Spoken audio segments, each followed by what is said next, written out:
Good day everyone. Today, another interesting story is on your way. English 4 quarter for week 1, MELC based. Our most essential learning is write a short story, fiction, non-fiction with its complete elements. Expectations. After going through this lesson, you are expected to number 1. Differentiate fiction and non-fiction stories. Number 2. Identify fiction and non-fiction stories and paragraphs. Number 3.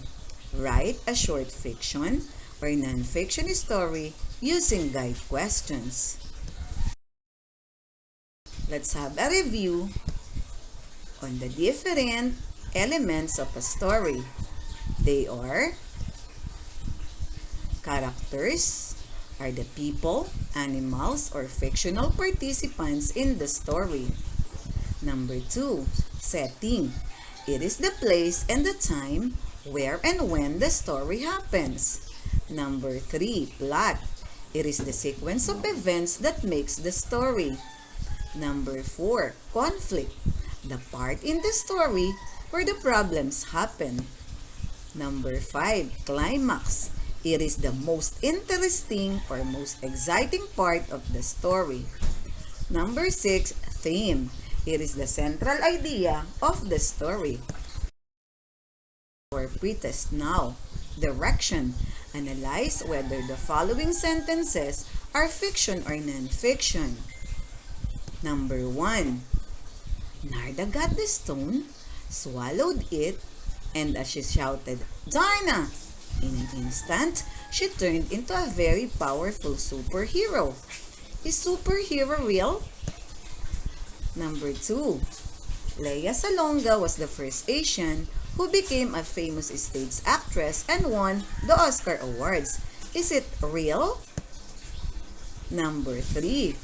Juan Tamad told the crab to go home ahead of him while he fell asleep under the guava tree. Can you talk to a crab? Number 4. Philippine eagle is also known as the monkey-eating eagle. Is it true? Which do you think among the given sentences are real? Which are not real?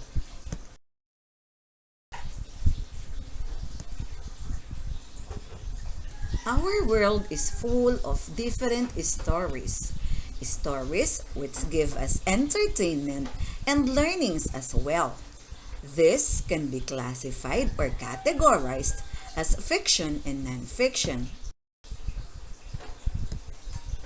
Remember, fiction stories are the stories that we usually love to read. They are imaginary events and characters. They are the product of the creative minds of the writers. Examples. Have you read about Alamat ng Ibong Adarna? What about Ariel in The Little Mermaid? Is Cinderella your favorite character? Or do you know Harry Potter who did a lot of magic tricks? They are fiction stories because they are imaginary events and characters. Non-fiction stories are about real people and events. They are based on facts. Examples: our solar system. The story of Dr. Jose Rizal. Do you know that he was able to read at the age of 3? What about the life cycle of a butterfly? They are examples of non-fiction stories because they are about real people and events, and they are based on facts. Let us have our activity number 1. Direction. Write F if fiction and NF if non-fiction. Number 1. The frog turned into a handsome prince after the lovely princess kissed him. Number 2.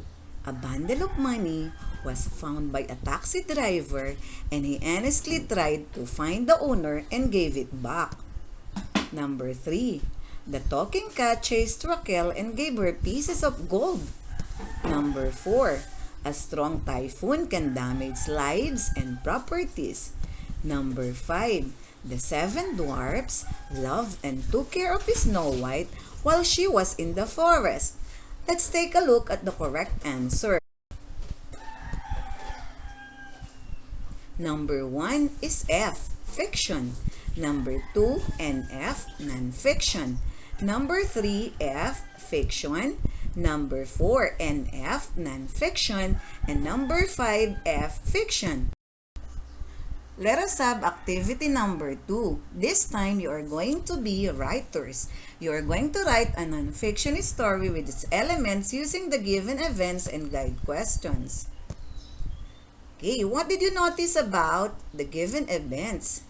Yes, they are not arranged in proper sequence, so you need to follow the guide questions to make it able to write the story.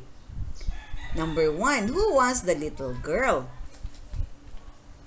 There was once a little girl named Pinang who was very hardworking. Correct. Number 2, what did she always want to do? She always wanted to help her mother do the household chores. That should be your second event to write.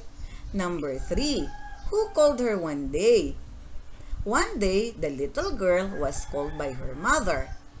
Number 4, what did her mother give her? Her mother bought her a lovely necklace and said that it was her gift for being so helpful. Number 5, what did Pinang do? Pinang thanked her mother and kissed her. Were you able to write the correct story, kids? Let's take a look at the correct story that should be written by you.